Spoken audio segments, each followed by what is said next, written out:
Assalamualaikum warahmatullahi wabarakatuh. Perkenalkan kami dari kelompok 2 yang beranggotakan. Yang pertama yaitu saya sendiri, Ihdina Rahma Hasibuan dengan NIM 1805020007, Sri Cynthia Dewi dengan NIM 1805020036, dan Leni Natalia Marpaung dengan NIM 1805020063. Kami dari Prodi Manajemen, Fakultas Ekonomi dan Bisnis, Universitas Sumatera Utara. Sebelumnya kami ucapkan terima kasih kepada Bapak Arif Keidi Hutagalung, SEMSI selaku dosen pengampu mata kuliah manajemen semester antara. Baiklah, saya akan membacakan sedikit sejarah singkat dari PT AIS. AIS adalah perusahaan lisensi dari Singapura dan memiliki tim yang berpengalaman 20 tahun di industri es krim. AIS datang ke Indonesia dan mendirikan pabrik es pertamanya, yaitu PT Alpen Food Industry yang menerima sertifikasi tingkat tertinggi label halal. Ada 6 pembahasan yang akan kami bahas pada presentasi kami kali ini. Yang pertama yaitu ada penurunan upah, yang kedua ada mutasi, demosi, dan sanksi yang tidak proporsional, yang ketiga ada buruh perempuan hamil dipekerjakan pada malam hari, yang keempat ada bonus dibayarkan dengan cek kosong, yang kelima yaitu ada buruh kontrak, dan yang terakhir yaitu yang keenam ada nasib buruh outsourcing. Baiklah, saya akan menjelaskan tentang pelanggaran kontrak kerja pada PT AIS. Yang pertama yaitu penurunan upah. Pada tahun 2014 sampai dengan 2016, PT Alpen Food Industry menggunakan KBLI 1520 atau makanan terbuat dari susu yang diubah menjadi KBLI es krim pada tahun 2017. Sehingga nilai upah buruh mengalami penurunan dari upah sektor 2 menjadi upah minimum kabupaten atau UMK. Oleh karena itu, sejak tahun 2018, buruh telah memperjuangkan agar perusahaan memberikan tambahan upah. Namun setiap tahunnya perusahaan hanya menaikkan upah sebesar 5.000 saja. Dan pada tahun 2019, upah yang berlaku di PT Alpen Food Industry adalah UMK plus 10.000. Padahal sudah ada peraturan yang mengaturnya, yaitu Peraturan Nomor 78 Tahun 2015 tentang pengupahan. Pelanggaran kontrak kerja yang kedua yaitu mutasi, demosi, dan sanksi yang tidak proporsional. Sejak tahun 2018, buruh mengalami berbagai mutasi dan bahkan demosi. Pemindahan ini dilakukan secara sepihak dan seringkali ditempatkan di posisi yang lebih berat, yakni ke bagian produksi misalnya. Ada juga yang didemosi setelah ikut mogok sehingga upah dan tunjangannya diturunkan. Seperti pengusaha tidak peduli terhadap beberapa karyawan yang memiliki penyakit, mereka tetap dipindahkan ke bagian produksi yang semakin memperburuk kondisinya dan upahnya pun diturunkan. Permasalahan lainnya yaitu surat peringatan atau SP yang terlalu mudah diberikan kepada pekerja tanpa pembinaan terlebih dahulu. Dan pada Desember tahun 2019, 71 buruh dipindahkan ke bagian count. Mereka sempat menolak karena meminta training dan surat tugas langsung per orang. Namun akhirnya mereka menerima mutasi tersebut dan bekerja di bagian produksi. Tetapi perusahaan kemudian mengenakan SP3 kepada buruh dan melakukan PHK. Selanjutnya, salah satu kasus yang menjadi permasalahan perusahaan PT AIS dengan para pekerjanya atau buruhnya yaitu di mana perusahaan PT AIS masih memperkerjakan buruh hamil di malam hari. Jadi, pada tahun 2019 terjadi 13 kasus keguguran dan 5 kematian bayi sebelum dilahirkan. Dan pada awal tahun 2020 terjadi lagi kasus keguguran. Jadi ada 21 kasus total keguguran yang dialami oleh pekerja buruh wanita hamil di perusahaan PT AIS.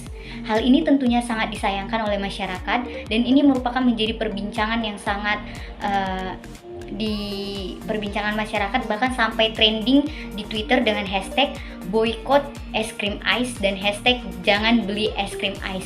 Ini merupakan bentuk empati dari masyarakat atas ketidakadilan atau ketidakmanusiaan yang dialami para buruh wanita di PT AIS. Hal ini tentunya sudah dilaporkan kepada pengawas dan Badan Komnas Perempuan, di mana pengaduan ini dilatar belakangi oleh kondisi di mana perusahaan PT AIS masih mempekerjakan buruh hamil di malam hari dan mengenai target pekerjaan buruh hamil serta kondisi dan lingkungan kesehatan, lingkungan pekerjaan yang tidak sehat bagi buruh perempuan yang hamil. Jadi perusahaan PT AIS ini merupakan perusahaan es krim yang beroperasi selama 24 jam dan terdiri dari 3 shift. Nah, buruh perempuan yang sedang dalam kondisi hamil masih tetap dipekerjakan oleh perusahaan PT AIS pada ketiga masing-masing shift ini. Memang dalam perusahaan PT AIS ada klinik kesehatan yang melayani kesehatan jika terjadi sesuatu pada pada buruh perempuan.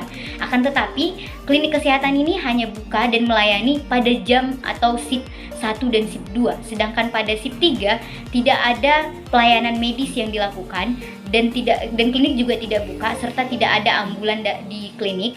Hal ini sangat disayangkan jika terjadi sesuatu pada buruh perempuan yang hamil.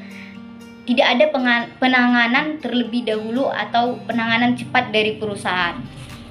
Selain itu, tidak ada transportasi antar jemput bagi buruh yang bekerja pada shift malam. Dan PT AIS ini hanya mengganti biaya 5.000 untuk masing-masing orang untuk biaya transportasi dari tiap buruh ini.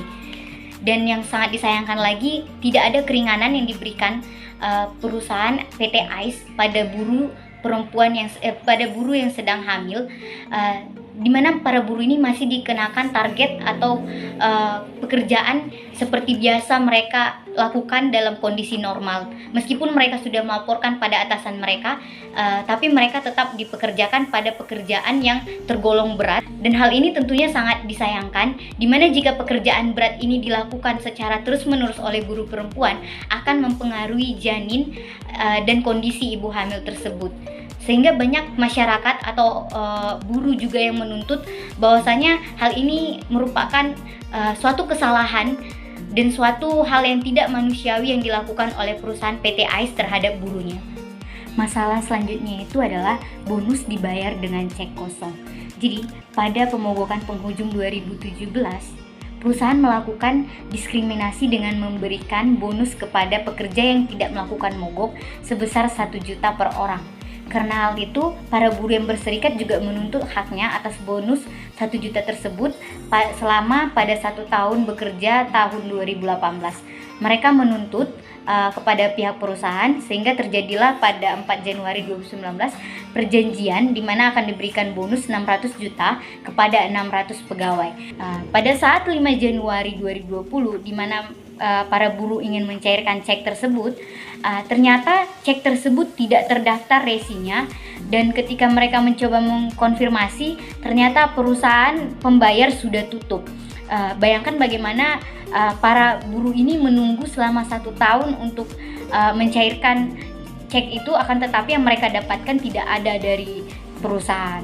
Dan hal itu tentunya menjadi permasalahan yang dituntut oleh para buruh kepada perusahaan PT AIS.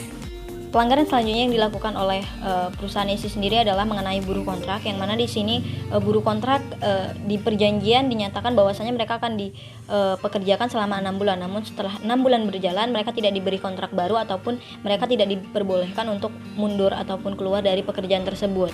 Lalu teknis dari pekerja kontrak ini juga dinilai bertentangan dengan keputusan Menteri Tenaga Kerja dan Transmigrasi Republik Indonesia nomor 100 tahun 2004 tentang ketentuan pelaksanaan perjanjian kerja waktu tertentu, yang mana dalam keputusan ini dinyatakan bahwasannya pengusaha untuk mengadakan hubungan kerja dalam waktu tertentu dan untuk pekerjaan tertentu. Nah, di sini kebijakan perusahaan ESI sendiri menyatakan bahwasannya mereka mempekerjakan karyawan tetap ataupun pekerja tetap di bagian produksi. Namun pada nyatanya di bagian produksi isinya adalah para pekerja kontrak. Buruh kontrak sendiri pernah melakukan pemogokan kerja dan pengunduran diri, namun pengunduran diri mereka dianggap tidak sah oleh perusahaan ESI sendiri. Pelanggaran yang terakhir yang dilakukan oleh perusahaan ESI sendiri yaitu mengenai nasib buruh outsourcing, yang mana buruh outsourcing ini didatangkan guna menggantikan pekerja yang dikenai PHK. Namun ternyata nasib daripada buruh outsourcing ini tidak baik, yang mana mereka harus tinggal dalam satu rumah yang berisikan 40 pekerja, dan kondisi rumah itu hanya terdiri dari 2 kamar dan 1 kamar mandi, dan mereka dipaksa untuk hidup berhimpit-himpitan dalam kondisi mereka diberi makan yang tidak layak konsumsi. Dan penggunaan buruh outsourcing ataupun alidaya ini juga dianggap bertentangan dengan ketentuan yang diatur dalam pasal 65 dan 66 Undang-Undang Ketenagakerjaan dan Pernyataan Menteri Ketenagakerjaan nomor 19 tahun 2012 yang mengatur mengenai penggunaan pekerja alidaya ataupun outsourcing hanya diperbolehkan di bagian penunjang. Namun pada nyatanya perusahaan ESI sendiri menggunakan buruh outsourcing ini di bagian produksi utama. Selanjutnya saya akan menjelaskan beberapa klarifikasi ataupun tanggapan perusahaan SI mengenai beberapa kasus yang telah beredar. Di sini mengenai upah pekerja, sebenarnya perusahaan mengakui bahwasanya mereka telah melakukan negosiasi ataupun perundingan bipartit hingga 5 kali, yang mana di sini serikat meminta agenda pembahasan kenaikan upah sebesar 15%, yang mana itu senilai Rp11.623.616. Namun setelah adanya perundingan, perusahaan AC sendiri menawarkan formula lain, yakni dengan kenaikan upah hanya senilai Rp8.031.668 lantaran tidak bisa memenuhi besaran upah relevan yang dituntut oleh serikat. Tawaran ini pun belum ada titik terang ataupun penyelesaian hingga sekarang. Selanjutnya mengenai kasus tuduhan eksploitasi wanita hamil, yang mana selama ini di sini perusahaan AC mengakui bahwasannya mereka memiliki tim medis yang bertugas di dalam operasional. Mereka secara rutin memberikan cek medis secara berkala, termasuk bagian rekan pekerja yang sedang mengandung untuk tidak melakukan pekerjaan berat, terutama saat shift malam. Perusahaan melakukan verifikasi kepada pekerja yang mengalami keguguran melalui pengecekan surat dokter, dan mereka mengakui bahwasanya tidak pernah ada diagnosa yang menerangkan bahwasanya pekerjanya itu keguguran karena melakukan pekerjaan terlalu berat. Tanggapan terakhir dari perusahaan AC mengenai klaim mogok kerja tidak sah, yang mana di sini dalam keterangannya atasan telah mengatakan bahwasannya selama negosiasi bipartit yang dilakukan selama 5 kali tidak sekalipun menemukan penyelesaian. Sekian presentasi dari kelompok 2, semoga apa yang kami sampaikan menjadi ilmu bagi kita semua, dan apabila ada kesalahan dari kata ataupun penampilan presentasi kami mohon maaf, dan kami akhiri. Wassalamualaikum warahmatullahi wabarakatuh.